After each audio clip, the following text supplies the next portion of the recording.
أعوذ بالله من الشيطان الرجيم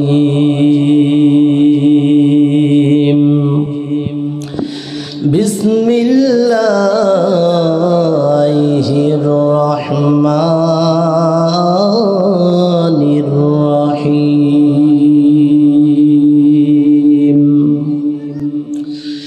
وما لكم لا تقاتلون في سبيل الله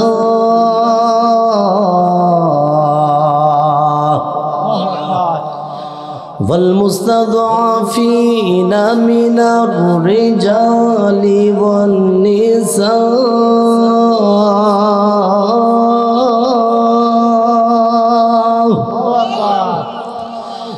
والولدان الذين يقولون ربنا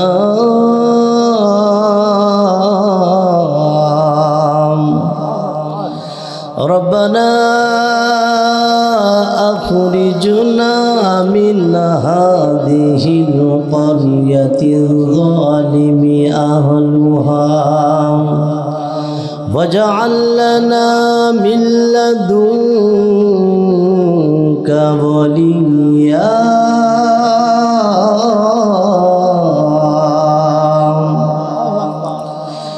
واجعل لنا من لدنك نصيرا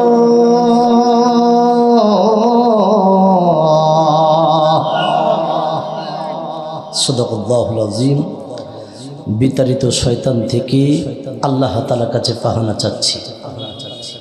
পরম করুণাময় ও ওয়াসিম দয়ালু আল্লাহর নামে শুরু করছি। আল্লাহ তাআলা বলছেন, তোমাদের কি হলো? তোমরা কেন আল্লাহ তাআলার রাস্তায় যুদ্ধ করো না, জিহাদ করো না, সংগ্রাম করো না? অথচ তোমাদের মধ্যে কিছু দুর্বল পুরুষ, দুর্বল নারী, ছোট্ট ছোট্ট শিশুরা বলছে, হে আমাদের প্রতিপালক, হে আমাদের রব, হে আল্লাহ তাআলা, তুমি আমাদের এ জমিন থেকে বাহির করে কিংবা এ দেশ থেকে বাহির করে অন্য কোনো দেশে নিয়ে চলে যাও। আর তাই যদি না হয়, তোমার পক্ষ থেকে তুমি একজন অভিভাবক আমাদের জন্য পাঠাও। সম্মানিত ভাইরা, এই আয়াত থেকে আমরা তিনটা বিষয় শিখলাম। চিৎকার করে বলেন কয়টা? আরো জোরে। এক, তোমাদের কি হলো? তোমরা কেন আল্লাহ তাআলার রাস্তায় যুদ্ধ করো না, জিহাদ করো না, সংগ্রাম করো না? ও আমার প্রিয় ভাইরা, আমরা গত 17 বছর আমরা দেখেছি এদেশের সবচেয়ে যুদ্ধ করেছে, জিহাদ করেছে, সংগ্রাম করেছে, সেটা হচ্ছে বাংলাদেশের জামাত ইসলাম। কথা বলেন। বিশেষ করে যার নাম না নিলে আজ কোরআনের মাহফিলের আলোচনাটা পরিপূর্ণ হবে না। আমরা বিশেষ করে কোরআনের পাখি আল্লামা দেলোয়ার হুসাইন সাঈদীকে আমরা হারিয়েছি। ও আমার প্রিয় ভাইরা, আমরা পরিষ্কারভাবে জানাইতে চাই, গত 17 বছর আমরা অসংখ্য অগণিত আলেমদেরকে আমরা হারিয়েছি। পরিষ্কারভাবে জানাইতে চাই, আগামীতে আর কোনো আলেম উলামাকে আমরা হারাইতে চাই না। দ্বিতীয় শিক্ষা হচ্ছে, আল্লাহ তাআলাকে বলছে, দুর্বল পুরুষ, দুর্বল নারী, ছোট্ট ছোট্ট শিশুরা বলছে, হে আমাদের প্রতিপালক, হে আমাদের রব, তুমি আমাদের এ দেশ থেকে অন্য কোনো দেশে নিয়ে চলে যাও। দেখেন, আপনি আজ কোরআনের মাহফিলে আসছেন, আপনার মাথায় কিন্তু কোনো পেরেশান নাই, কোনো চিন্তা নাই। গত 17 বছর আমরা কোরআনের হক কথাগুলো যখনই বলতে গিয়েছি তখন আমাদের উপরে বিপদ ছিল। কথা বলেন ঠিক কিনা? যখন হক কথা বলেছি আমাদের ঠিকানা হয়েছিল জেলখানায়। আপনি তো এই মুহূর্তে নির্দ্বিধায়, কোনো চিন্তা নাই, কোনো পেরেশান নাই, আপনি কোরআনের মাহফিলে বসে আছেন। কিন্তু একবার কি আপনি ভেবেছেন এই মুহূর্তে আপনার মাথায় কোনো চিন্তা নাই, কিন্তু ফিলিস্তিনের শত শত হাজার হাজার মুসলমানের বুকে এই মুহূর্তে গুলি চালানো হচ্ছে? কথা বলেন ঠিক কিনা?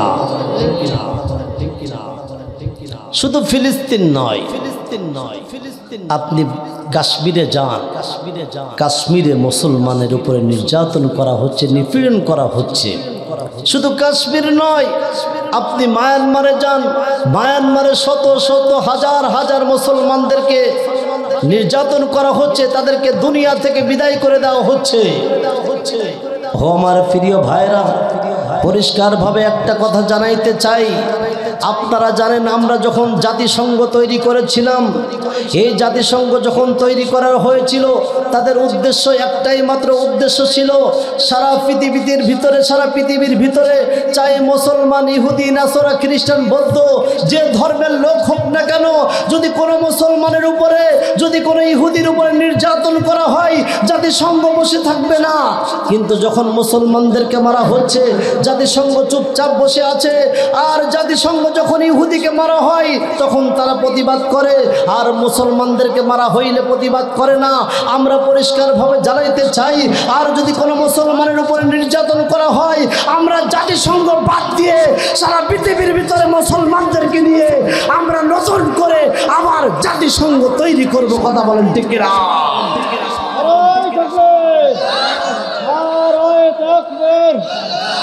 আল কোরআনের আলো ঘরে ঘরে জালো, নারায়ে তাকবীর।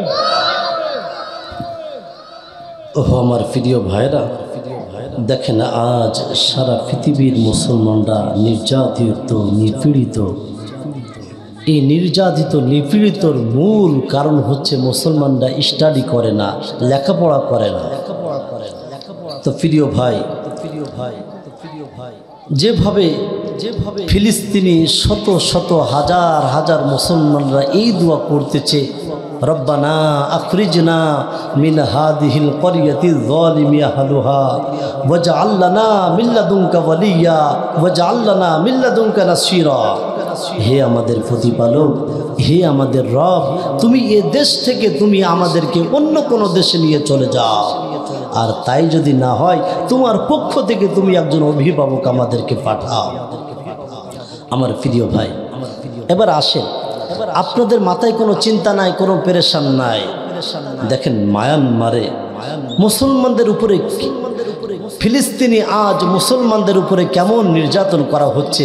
যদি একটু পত্রিকার ঘটনা আপনাদের ছোট্ট একটা ইতিহাস শোনায়, যদি ঘটনা শোনায়, তাহলে আপনাদের বুঝ আসবে, আপনাদের জ্ঞান আসবে। আমার ভাইজান, আমার বন্ধুগণ, ইসরায়েল থেকে 5 জন কাফের ফিলিস্তিনি আসলো। আসার পর একটা মুসলমানের বাসায় ঢুকলো। ঢোকার পর দেখে মুসলমানের বাসার সামনে ছোট্ট একটা বালক খেলাধুলা করতেছে। ওই ইহুদিরা ডাক দিচ্ছে, বাবা এইদিকে আসো। ওই ছোট্ট বাচ্চা যখন এইদিকে আসলো, ডাক দিয়ে বলছে, বাবা তোমার নাম কি? ওই ছোট্ট বাচ্চা ডাক দিয়ে বলছে, আমার নাম হলো সালমান। জোরে বলেন নাম কি? এখন সালমানকে জিজ্ঞাসা করা হলো, বাবা তোমার বাসায় আর কে কে আছে? ওই ছোট্ট সালমান ডাক দিয়ে বলছে, ভাই আমার বাবা এই জায়গা থেকে 15 দিন আগে যুদ্ধের ময়দানে গিয়েছে। যুদ্ধের ময়দান থেকে আমার বাবা এখনো ফেরে নাই। আমার মন বলে আমার বাবা মনে হয় যুদ্ধের ময়দানে শহীদ হয়ে গিয়েছেন। এবার ইহুদিরা ডাক দিয়ে বলছে, তোমার বাসায় আর কে কে আছেন? ওই সালমান ডাক দিয়ে বলছে, আমার বাসায় আমার মা আর ছোট্ট ভাই আনাস ছাড়া আর কেউ নাই। ইহুদিরা ডাক দিয়ে বলছে তোমার মাকে ডাকো। মাকে ডাকা হলো। ওই ইহুদিরা ডাক দিয়ে বলছে বোন আমার তুমি কি মুসলমান? ওই বোন ডাক দিয়ে বলছে জি হ্যাঁ আমি মুসলমান। ওই ইহুদিরা ডাক দিয়ে বলছে বোন আমার তুমি কালিমা ছেড়ে দাও, কালিমা ছেড়ে দাও। ওই বোন ডাক দিয়ে বলছে ভাই আমার এই জায়গা থেকে 15 দিন আগে আমার স্বামী যুদ্ধের ময়দানে গিয়েছেন, আমার স্বামী এখনো ফেরে নাই। আমার মন বলে আমার স্বামী মনে হয় যুদ্ধের ময়দানে শহীদ হয়ে গিয়েছে। ভাই আমার স্বামী যদি যুদ্ধের ময়দানে শহীদ হয়ে যায় আমার কোনো চিন্তা নাই। এমনকি আমার সালমান যদি শহীদ হয়ে যায়, এমনকি আমার কোলের ছোট্ট বাচ্চা আনাস যদি শহীদ হয়ে যায়, আমিও নিয়ত করেছি আমিও শহীদ হয়ে যাব, তারপরেও আমি কালিমা ছাড়ব না।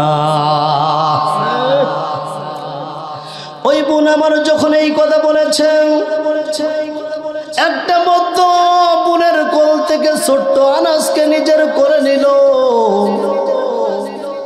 কোলে নেওয়ার পর আনাসকে জমিনের উপরে একটা আছাড় মারছে, জমিনের উপরে একটা আঘাত করেছে।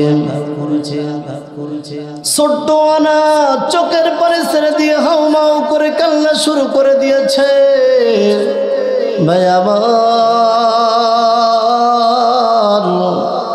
শুধু আছাড় মেরে ক্ষান্ত হয় নাই, একটা বুদ্ধ আনাসকে কাটতে কাটতে 2 খণ্ড করে ফেলেছেন। আনাসকে যখন 2 খণ্ড করে ফেলল এবার ইহুদিরা ডাক দিয়ে বলছে বোন আমার এখনো সময় আছে তুমি কালিমা ছেড়ে দাও। বোন আমার যদি তুমি বাড়ি চাও তোমাকে বাড়ি দেওয়া হবে, যদি তুমি গাড়ি চাও তোমাকে গাড়ি দেওয়া হবে, যদি সুন্দর যুবক তুমি চাও, সুন্দর পুরুষ যদি তুমি চাও তোমাকে তাই দেওয়া হবে। বোন আমার শর্ত হলো একটা, তুমি কালিমা ছেড়ে দাও। ওই বোন আমার ডাক দিয়ে বলছে ভাই আমার বাড়ির দরকার নাই, আমার গাড়ির দরকার নাই, আমার সুন্দর পুরুষ দরকার নাই, আমি আমার মালিককে ভালোবেসে ফেলেছি। যদি আমার জীবন দেওয়া লাগে, যদি আমার শহীদ হওয়া লাগে আমি জীবন দিব, শহীদ হব, তারপরেও আমি কালিমা থেকে আমি আলাদা হব না। ভাই আমার কোনো দিকে নজর নাই, কোনো দিকে নজর নাই। এবার ইহুদিরা চিন্তা করলো না না এইভাবে কালিমা থেকে মুসলমানকে আলাদা করা যাবে না। একটা ইহুদি ওই বোনের বুকের ভিতরে একটা চাকু মারছে, চাকু মারার পর বুক দিয়ে রক্ত দরদর করে বাইর হচ্ছে। দূরে ছিল সালমান বড় সন্তান, মায়ের কান্না দেখে কোলের কাছে যখন চলে আসে, আসার পর মায়ের বুক দিয়ে তাকে রক্ত বাইর হচ্ছে। সালমান ডাক দিয়ে বলছে মালিক ও আমার আল্লাহ, যখন বারবার মালিক বলে চিল্লায়, অনেক মুসলমানরা যখন কাছাকাছি আসছে, ইহুদিরা চিন্তা করলো না না এই জায়গায় থাকা যাবে না, ইহুদিরা ওই জায়গা থেকে পালানো শুরু করে দিয়েছে। আর যখন মুসলমানরা চলে আসছে, সালমান ডাক দিয়ে বলছে ভাই আমার ছোট্ট আনাস আমার ভাই শহীদ হয়েছে, আমার মায়ের অবস্থা ভালো না, আমার মাকে হাসপাতালে নেওয়ার ব্যবস্থা করেন, আমার মাকে ক্লিনিকে নেওয়ার ব্যবস্থা করেন। সবাই যখন হাসপাতালে নেয়, হাসপাতালে জায়গার কোনো ব্যবস্থা নাই। এরপর ক্লিনিকে নিল, ক্লিনিকে নেওয়ার পর ডাক্তাররা চিন্তা করলো একে বাঁচানো দরকার। ডাক্তাররা একটা সিলাইন দিল, কিন্তু সিলাইনটা টাঙ্গিয়ে সিলাইনটা দিল, কিন্তু সিলাইনটা টাঙ্গিয়ে ধরে রাখবে এমন জায়গার কোনো ব্যবস্থা নাই। গভীর রাত হয়েছে, রাত যখন হলো সালমানের মায়ের কোনো আওয়াজ নাই। সালমান মনে মনে ভাবতেছে মা মনে হয় ঘুমের ভিতরে চলে গিয়েছে। সেলাইনটা সারা রাত সালমান ধরে রাখছে। যখন সকাল হলো, সকাল হওয়ার পর সালমান ডাক দিচ্ছে মা। মায়ের কোনো আওয়াজ নাই। আবার ডাক দিচ্ছে মা। মায়ের কোনো আওয়াজ নাই। যখন এইভাবে ডাকা শুরু করলো, ডাক্তাররা কাছাকাছি আসলো। আসার পর দেখে সালমানের মার অবস্থা ভালো না। এক পর্যায়ে সালমানের মা দুনিয়া থেকে বিদায় নিয়ে চলে গেছে। ভাই আমার মা হারানো কেমন ব্যথা জানে সালমান। মা হারানো কেমন ব্যথা জানে সালমান। বাবা হারানো কেমন ব্যথা জানে সালমান। কথা বলেন ঠিক কিনা? ও আমার প্রিয় ভাইরা, আজ আপনাদের দোয়ায় আমি আপনাদের সন্তান, আপনাদের দোয়ায় সারা বাংলাদেশে আল্লাহ তাআলা আমাকে ঘোরাচ্ছেন।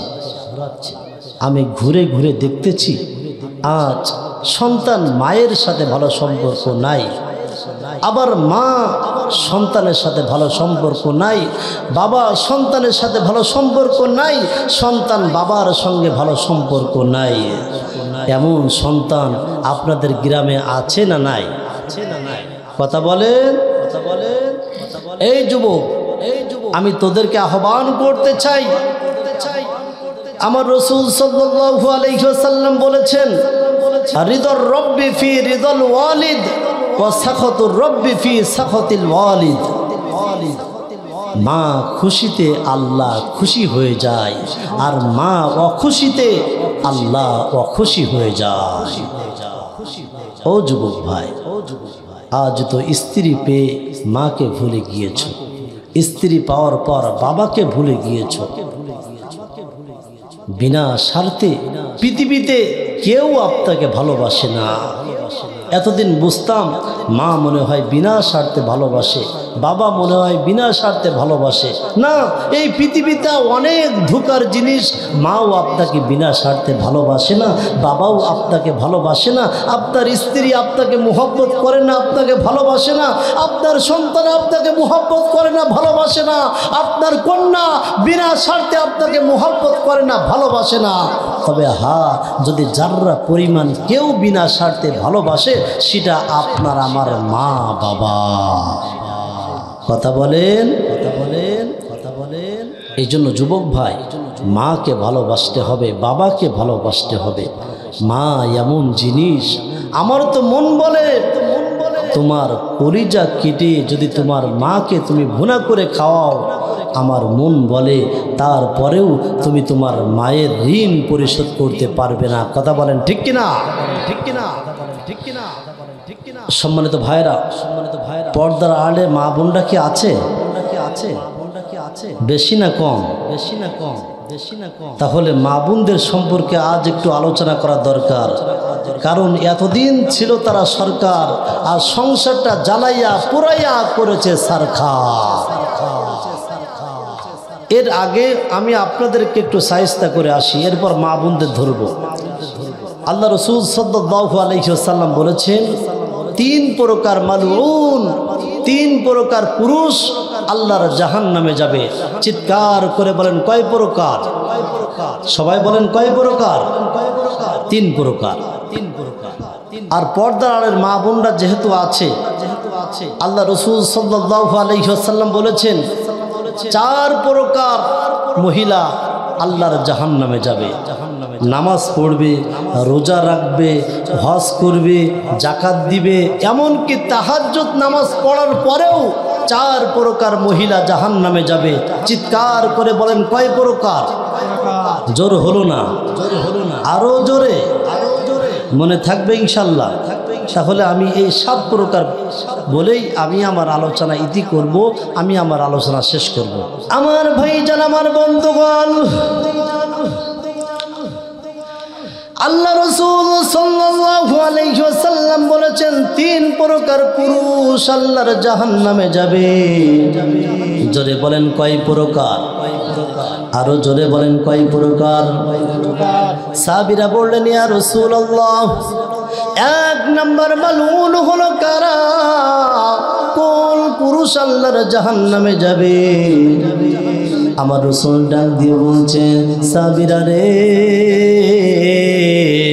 1 নম্বর মালউন হলো তারা যারা মা বাবাকে গালাগালি দেয়। সাহাবীরা বললেন, ইয়া রাসূলুল্লাহ, কিভাবে আপন সন্তান মাকে গালাগালি দেয়, কিভাবে নিজের সন্তান বাবাকে গালাগালি দেয়? আমার রাসূল ডাক দিয়ে বলছে, সাহাবীরা রে, যদি কোনো সন্তান অন্য মাকে গালাগালি দেয়, যদি কোনো সন্তান অন্য বাবাকে গালাগালি দেয়, সেজন্য নিজের মা বাবাকে গালাগালি দিল। আর যদি কোনো সন্তান মা বাবাকে গালাগালি দেয়, ওই সন্তান আল্লাহর জাহান্নামে যাবে। চিৎকার করে বলেন নাউযুবিল্লাহ। এরপরে সাহাবীরা বলছে, ইয়া রাসূলুল্লাহ, 2 নাম্বার মালউন হলো কারা? আমার রাসূল ডাক দিয়ে বলছে, সাহাবীরা রে, যে পুরুষ হওয়া সত্ত্বেও যারা নারীর সাদৃশ্যতা গ্রহণ করে, ওই পুরুষ আল্লাহর জাহান্নামে যাবে। এখন বলেন তো, আপনাদের লক্ষ্মীনাথ কাঠি অনেক পুরুষ আছে নারীর সাদৃশ্যতা গ্রহণ করে, এমন পুরুষ আপনাদের অঞ্চলে আছে না নাই? আছে, আছে। এখন অনেকের চিন্তা যে না, অনেক পুরুষ আছে তারা নারীর সাদৃশ্যতা গ্রহণ করে না। আমি আপনাদের চোখে আঙ্গুল দিয়ে একটু দেখা যায়। দেখেন, অনেক পুরুষ আছে। এই পুরুষগুলা মেয়েদের ব্যান মাথায় লাগায়, লম্বা লম্বা চুল রাখে, কান ফুটায়, গলায় চেন দেয়, হাতে ছুরি দেয়, আবার এমন প্যান্ট পরে যে কোনটা পুরুষ কোনটা মহিলা এটা বোঝার ক্ষমতা নাই। এমন পুরুষ আছে না নাই? আছে না নাই? এই যুবকরা কথা বলতে হবে, আছে না নাই? এবার যুবকদের মজা লাগবে। যুবক ভাই, এই যুবক পিছনে যাচ্ছে, সামনে আর একটা যুবক যাচ্ছে। পিছনের যুবক মনে করছে মনে হয় সামনে শাকিলা আপা যাচ্ছে। এখন সামনে যে দেখে আসলে শাকিলা না, এ শাকিল খান। কি খান? ও আমার প্রিয় ভাইরা, আপনি যে শাকিল খানের আদর্শ গ্রহণ করলেন, আপনি যে মান্নার আদর্শ গ্রহণ করলেন, আপনি যে সাকিব খানের আদর্শ গ্রহণ করলেন, ওই মান্না, সাকিব খান, শাকিল খান এরা আপনাকে জাহান্নামে নিতে চায়। কথা বলেন। এখন প্রশ্ন আসতে পারে, হুজুর, মান্না, সাকিব খান আমাদেরকে জাহান্নামের রাস্তায় নিচ্ছে কিভাবে? এটা আপনি আমাদেরকে বোঝান। কুরআন দিলেন না, হাদিস দিলেন না।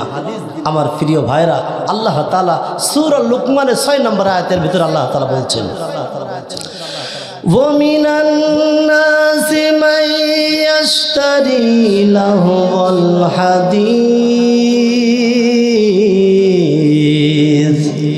لِيُضِلَّ عَن سَبِيلِ اللَّهِ بِغَيْرِ عِلْمٍ وَيَتَّخِذَهَا هُزُوًا أولئك لهم عذاب مهين।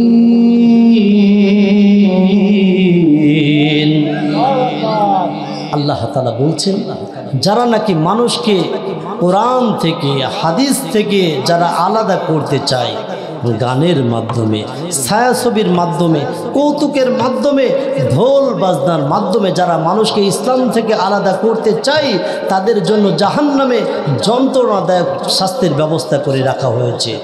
ও আমার প্রিয় ভাইরা, যদি আপনারা বুঝে থাকেন তাহলে বলেন তো সাকিব খান যুবকদেরকে কোথায় নিতে চায়? কথা বলেন কোথায়? আজ যুবকদের যে স্টাইল, যুবকদের স্টাইল সম্পর্কে কিভাবে বোঝায়? সময় সংক্ষিপ্ত, আমি ছোট্ট একটা গানের মাধ্যমে আমি যুবকদেরকে বুঝাইতে চাই। আপনারা কি শুনবেন ইনশাআল্লাহ?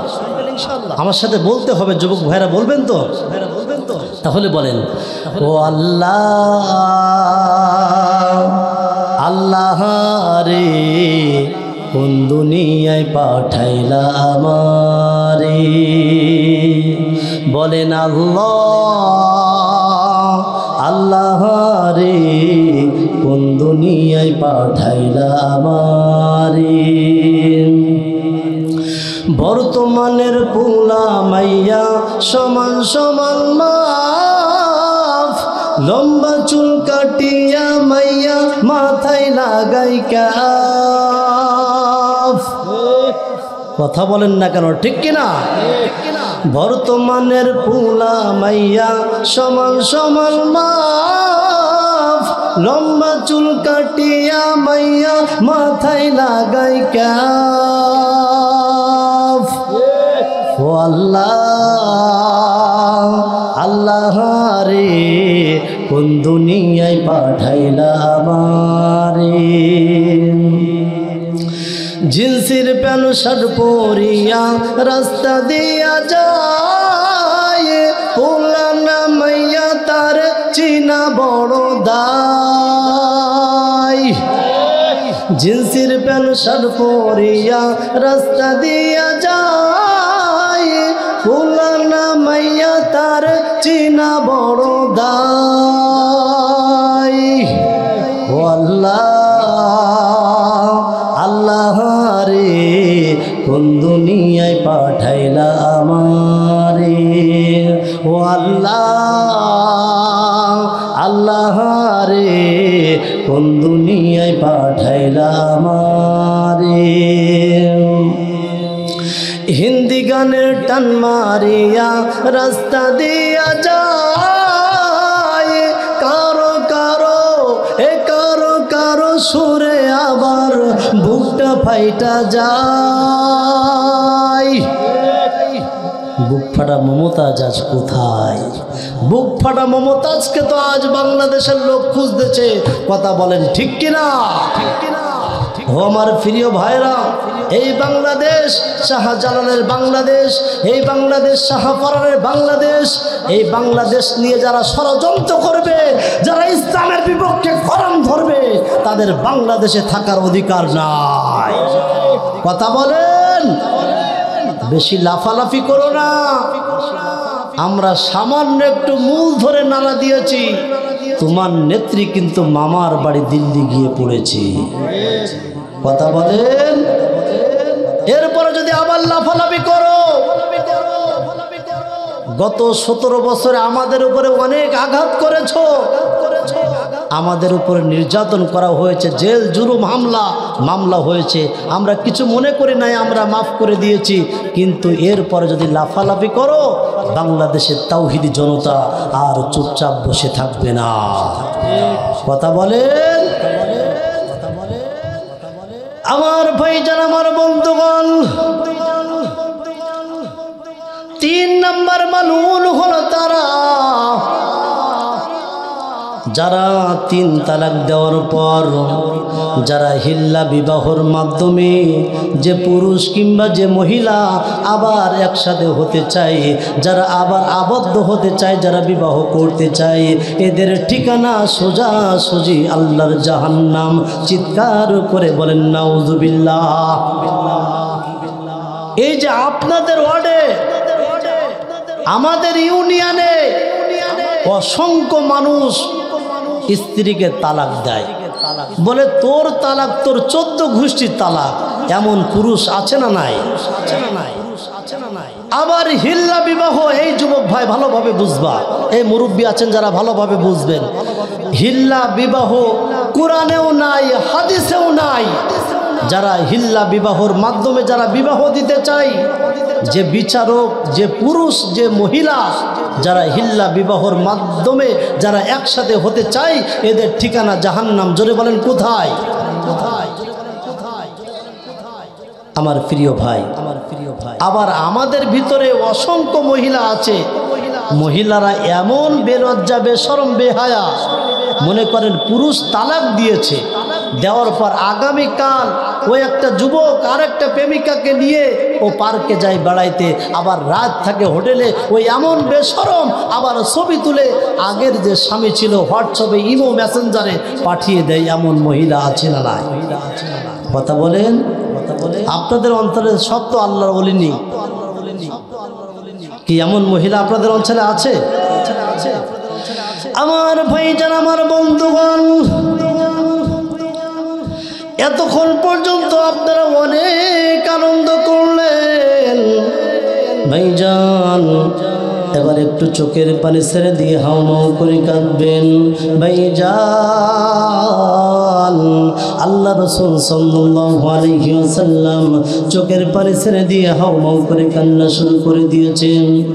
হযরত আলী রাদিয়াল্লাহু তাআলা আনহু রাসূলের বাসার দিকে রওনা, মা ফাতিমা রাদিয়াল্লাহু তাআলা আনহা রাসূলের বাসার দিকে রওনা।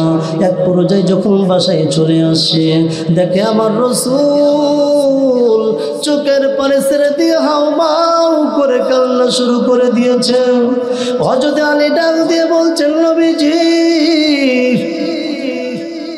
আমার মাতা পিতা আপনার উপরে কোরবান হোক, আমি আর জীবনটা আপনার উপরে কোরবান হোক, আপনার চোখের পানি তো আমি সহ্য করতে পারি না।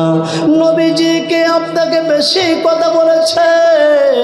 কে আপনাকে আঘাত দেয়? কে আপনাকে বেশি কথা বলেছে? নবীজি, আপনি আমাকে বলুন, আমি যদি প্রতিশোধ না নিতে পারি আপনার সামনে আসব না। আমার রাসূল কোনো কথা বলে না। কিছুক্ষণ পর মা ফাতিমা ডাক দিয়ে বলছে, বাবা, সারা জীবন আপনাকে কাঁদতে দেখেছি, কিন্তু আপনার জন্য তো আপনি কাঁদেন নাই, আপনার উম্মতের জন্য আপনি কাঁদেন। বাবা, কি ব্যথার জন্য আপনি কাঁদেন? কে আপনাকে বেশি কথা বলেছে? কে আপনাকে বকেছে? আপনি আমাকে বলুন বাবা, আপনি আমাকে বলুন। কিন্তু আমার রাসূল কোনো কথা বলে না।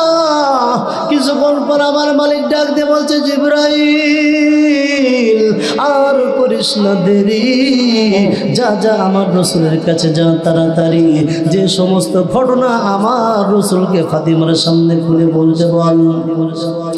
জিবরাইল আলাইহিস সালাতু ওয়াস সালাম আসলেন, ডাক দিয়ে বলছেন, নবীজি, কেন আপনি কাঁদেন? আপনি ঘটনা খুলে বলেন। আমার রাসূল ডাক দিয়ে বলছে, ফাতিমা, কেন তো আমি কাঁদি, তুমি কি শুনবার চাও? ফাতিমা ডাক দিয়ে বলছে, বাবা, আমি শুনতে চাই, আমি শুনতে চাই। আমার রাসূল ডাক দিয়ে বলছে, ফাতিমা, ও পদ্মার মামার, ও বোন আমার, গভীর মনোযোগ, কোনো দিকে নজর নাই। ফাতিমা ডাক দিয়ে বলছে, বাবা, আমি শুনবার চাই। আমার রাসূল ডাক দিয়ে বলছে, ফাতিমা, আমি মিরাজের রাত্রিবেলায় আমি জান্নাত ভ্রমণ করলাম। জান্নাত যখন ভ্রমণ করলাম, জান্নাতের নাজ নিয়ামত দেখার পর আমার হৃদয়টা ভরে গেল, আমার মনটা যেন কেন ভরে গেল। কিছুক্ষণ পর আমি জাহান্নাম ভ্রমণ করলাম। ভাই আমার রাসূল ডাক দিয়ে বলছে, ফাতিমা, আমি যখন জাহান্নামের ভিতরে ভ্রমণ করলাম, কিন্তু দেখলাম জাহান্নামের ভিতরে অগণিত অসংখ্য মহিলা দেখা যায়। জাহান্নামের আগুন আমি সহ্য করতে পারলাম না। আমি ডাক দিয়ে বলছি, জিবরাইল, এত মহিলা জাহান্নামে কেন? এত মহিলা জাহান্নামে কেন? জিবরাইল আলাইহিস সালাতু ওয়াস সালাম ডাক দিয়ে বলছে, ইয়া রাসূলুল্লাহ, এরা হলো আপনার উম্মত, এরা জাহান্নামে জাহান্নামে যাওয়ার অসংখ্য অগণিত কারণ আছে, তবে সবচেয়ে মহিলারা জাহান্নামে যাবে সবচেয়ে বড় বড় কারণ হলো 4টা। জোরে বলেন কয়টা? আরো জোরে, জোর হলো না। আমার রাসূল ডাক দিয়ে বলছে, জিবরাইল 1 নম্বর কারণ কি? জিবরাইল আলাইহিস সালাতু ওয়াস সালাম ডাক দিয়ে বলছেন, নবীজি 1 নম্বর কারণ হলো যে মহিলা তার চুল অন্য পুরুষকে দেখায় ওই মহিলা আল্লাহর জাহান্নামে যাবে। এবং আমার কোনো দিকে নজর নাই, মহিলারা জাহান্নামে যাবে তার কারণ হলো যে মহিলার চুল অন্য পুরুষকে দেখায়। এবং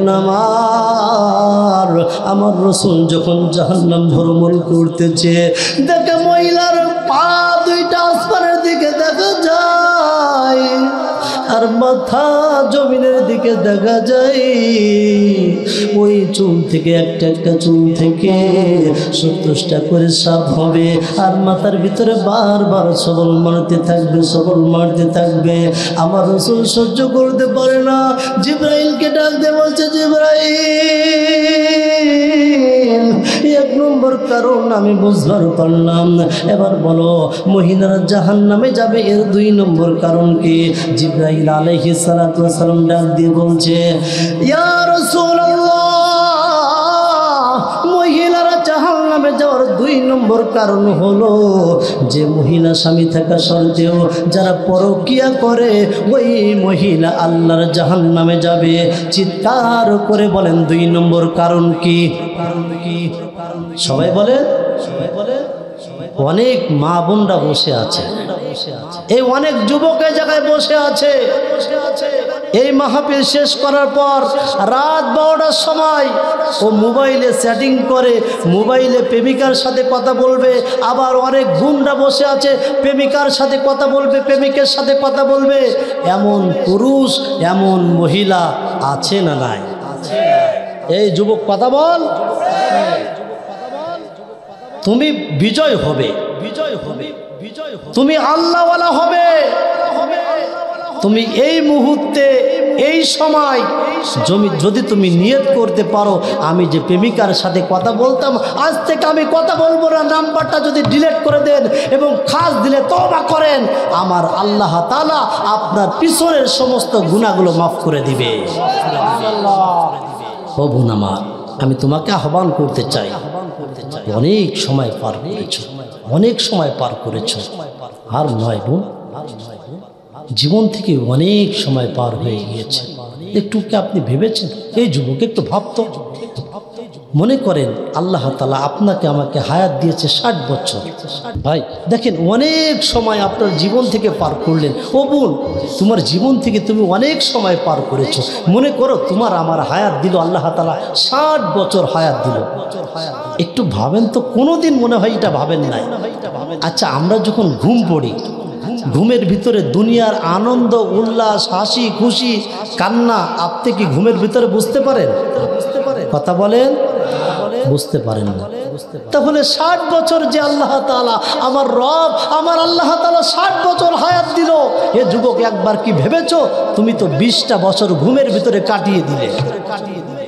20 বছর ঘুমের ভিতরে কাটায়া দিলাম। আমি কোনটা ভালো কোনটা খারাপ, কোনটা আমার হাসির কারণ কোনটা আমার দুঃখের কারণ আমি কিছুই বুঝতে পারলাম না। তাহলে বাঁচবো 40 বছর। ছোট্টবেলায় আমি 10 বছর পার করলাম, আমি কোনটা ভালো কোনটা খারাপ আমার কিছু মনে নাই। 30 বছর পার হয়ে গেল, থাকলো আর 30 বছর। যখন আমি বৃদ্ধা হলাম, মুরব্বী হলাম, আমার সন্তান আমার কথা শোনে না, আমার হাত তো আমার কথা শোনে না, আমার পা আমার কোনো কথা শোনে না, আমার জবান আমার কোনো কথা শোনে না। 10 বছর পার হয়ে গেল, 40 বছর, থাকলো 20 বছর। এই 20 বছর তুমি হালাল বুঝলে না, হারাম বুঝলে না। এত গুনাহের কাজ কিভাবে তুমি করো? তোমার মতো কত যুবক কবরে যাও না, একটু কবরের নিকটে যাও। তোমার চেয়ে অনেক যুবকের চেহারা আরো সুন্দর ছিল, তারা কবরের ভিতরে আছে। আসারও তো একটা সিরিয়াল আছে, যাওয়ার কোনো সিরিয়াল, যাওয়ার কোনো সিরিয়াল। এই পরকীয়া সম্পর্কে যদি ছোট্ট একটা গল্প আপনাদেরকে বলতে পারতাম, আমার মনটা একটু তৃপ্তি পাইতো, আমার ভালো লাগতো এবং আপনাদেরও বুঝিয়ে আসতো এই যে পরকীয়ার কারণে, এই মোবাইলের কারণে আজ বাংলাদেশে হাজার হাজার লক্ষ লক্ষ সংসারগুলো ভেঙে যাচ্ছে। কথা বলেন, এর মূল কারণ হচ্ছে মোবাইল। মূল কারণ কি?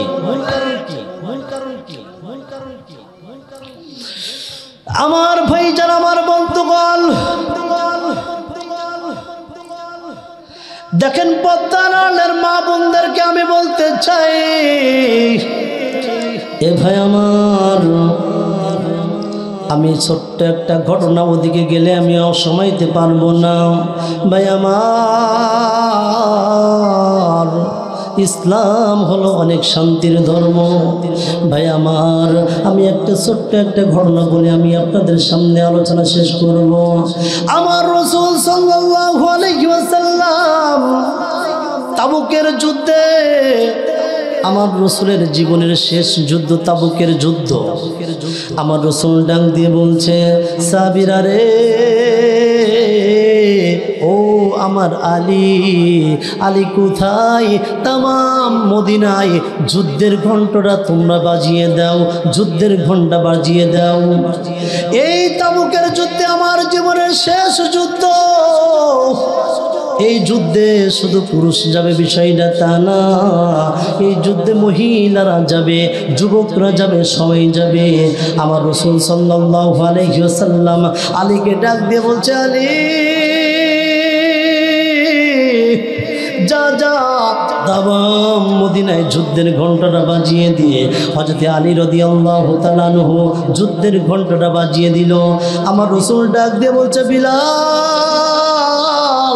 আমার রাসূল ঘাল থেকে এইভাবে রুমালটা নামাইলেন, নামানোর পর আমার রাসূল ডাক দিয়ে বলছে, বিলাল, এই যে রুমালটা মসজিদের নববীতে বিছা। আমার বিলাল রাদিয়াল্লাহু তাআলা আনহু রুমালটা বিছাইলেন, ডাক দিয়ে বলছে, আমার রাসূল ডাক দিয়ে বলছে, সাহাবীরা রে, আমার জীবনের শেষ যুদ্ধ। তোমরা তো জানো কার কাছে কি আছে, তোমরা তো জানো, তোমরা যে যা পারো এই যুদ্ধেই তোমরা শরীক হও। তোমরা মনে রাখবা, আমি এই দানের মাধ্যমে আমি জান্নাত বিক্রয় করতে চাই। জোরে বলেন না সুবহানাল্লাহ। যার যার মতো বাসায় চললেন। এ ভাই আমার, কোনো দিকে নজর নাই, কোনো দিকে নজর নাই, যার যার মতো বাসায় চললেন। আবু বকর ডাক দিয়ে বলছেন, নবীজি আপনি আমাকে একটু সময় দিন, যাতে করে আমি বাসা থেকে ঘুরে আসতে পারি। আল্লাহ রাসূল ডাক দিয়ে বলছে, আবু বকর যাও যাও, বাসা থেকে খুব দ্রুত চলে আসবা। আবু বকর রাদিয়াল্লাহু তাআলা আনহু বাসার দিকে রওনা। ভাই আমার, রাস্তার ভিতরে দেখা যায় একটা দোকান দেখা যায়। আবু বকর রাদিয়াল্লাহু তাআলা আনহু ওই দোকান থেকে 2টা বস্তা কিনলেন। কোন মুফাসসিরগণ লিখছেন 3টা বস্তা কিনলেন। বস্তা কেনার পর বাসায় ঢুকলেন, ডাক দিয়ে বলছে, স্ত্রী রে, ও আমার স্ত্রী, একটা বস্তা আমি নিজেই পড়ে নিলাম, আর একটা বস্তা তুমি পড়বা, আর একটা বস্তার ভিতরে যা কিছু আছে তুমি ভরো। এমনকি পানি খাওয়া গিলাস দেখা যায় কোথায়? পানি খাওয়ার গিলাসটা ভরলেন, ঘম ভাঙ্গা ফিসানো জাতা দেখা যায়, জাতাটা বস্তার ভিতরে ভরলেন। এমনকি পানি খাওয়ার জগটাও বস্তার ভিতরে ভরলেন। ভরার পর আমার রাসূলের সামনে হাজির। আবু বকরের চেহারার দিকে একবার তাকায় আমার রাসূল, আর একবার বস্তার দিকে তাকায়। এ যুবক ভাই আমার, আবু বকর রাসূলের কাছে আছে না, দূরে দাঁড়িয়ে আছে, কিন্তু আমার রাসূল একবার আবু বকরের চেহারার দিকে তাকায়, একবার বস্তার দিকে তাকায়। আবু বকর মনে মনে বলে, নবীজি কেন আপনি আমার বস্তার দিকে তাকান? কেন আমার চেহারার দিকে তাকান।